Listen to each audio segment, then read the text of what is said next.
দীঘায় জগন্নাথ ধাম উদ্বোধনের পর প্রথম রথযাত্রা, আর তাকে ঘিরে উন্মাদনা তুঙ্গে থাকবে তা স্বাভাবিক।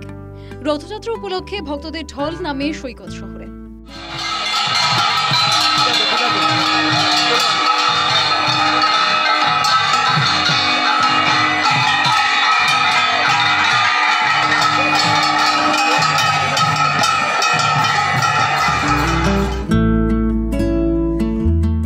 প্রথম রথযাত্রা তদারকি করতে গত বুধবার সৈকত শহরে পৌঁছে গিয়েছিলেন মুখ্যমন্ত্রী মমতা বন্দ্যোপাধ্যায়। শুক্রবার দুপুর 2:20 বিপুল সমাগমের মধ্যে রথের রশিতে টান দিলেন মুখ্যমন্ত্রী। সূচনা করেন রথযাত্রার। কাসুর ঘণ্টা হাতে দীঘায় রাস্তায় হাঁটতে দেখা যায় তাকে। হরে কৃষ্ণ কৃষ্ণ কৃষ্ণ হরে হরে, হরে রাম রাম হরে হরে, হরে কৃষ্ণ হরে হরে, হরে রাম রাম হরে হরে রাম। রথের রশিতে টান দেওয়ার আগে সোনার ঝাড়ু দিয়ে রাস্তা পরিষ্কার করেন মমতা। এই ঝাড়ু দান করেছেন মুখ্যমন্ত্রী।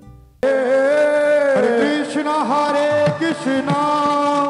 কৃষ্ণ কৃষ্ণ হরে হরে, হরে রাম হরে হরে, হরে কৃষ্ণ কৃষ্ণ কৃষ্ণ হরে হরে, হরে রাম রাম হরে হরে।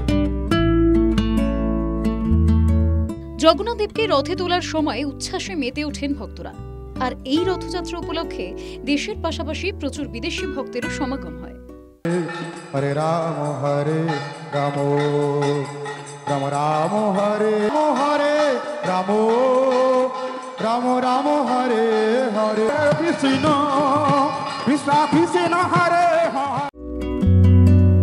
বিকেল প্রায় 4:30 নাগাদ রথে চড়ে মাসির বাড়ি পৌঁছন জগন্নাথ, বলরাম এবং সুভদ্রা। আগামী 7 দিন এখানেই থাকবেন তারা। এখানেই ভোগ দেওয়া হবে, পরে তা বিতরণ করা হবে ভক্তদের মধ্যে। News time.